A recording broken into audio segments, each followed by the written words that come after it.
Scene 73, short 4, take 1। Action. ফুলে যদি এতই কাটা গোলাপটা তুই তুললি কেন?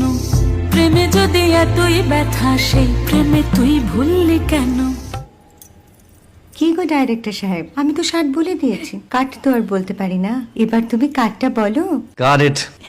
Excellent shot, excellent.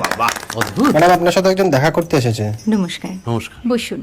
আপনার জন্য আমি চেক বইটা নিয়ে এসেছি ম্যাডাম। কি যেন নাম আপনার ডিরেক্টর সাহেব? পিনাকি মুখোটি। মুখুটি বাবু, আমি ভুতুরিয়া বাবুর কাছ থেকে পরে চেক নিয়ে নেব। আচ্ছা। আগে আপনার বাঁধানো বইটা দিন, দেখি, পড়ি, ভাবি। হ্যাঁ, না মানে সেটা এখনো ঠিক তৈরি হয়নি। ও, তাহলে সেটা আগে ঠিক করুন ভাই, তারপর চেক টেক হবে। কিছু যদি মনে না করেন ম্যাডাম, আপনার হাতে, আরে এটা তো কুমারীর চরিত্র, ওই আংটিটা। ওই যে বললাম ভাইটি, আগে আপনার বইটি রেডি করে আনুন। ও হ্যাঁ, আপনি বোধহয় জানেন না যে মায়া কুমারী তার আংটি কখনোই খোলে না। সে কুমারীর পাটেও খোলে না, বেধবার পাটেও খোলে না। এই সব বড় ক্যামেরাম্যানরা ঠিক জানেন যে মায়া কুমারীকে কোন অ্যাঙ্গেল থেকে কিভাবে নিতে হয়। ঠিক আছে ভুতুরিয়া বাবু, দেখা হবে। সৌমিত্রদা, আমরা ডান কিন্তু। এই সাইলেন্স ভাই, কেউ কথা বলবে না।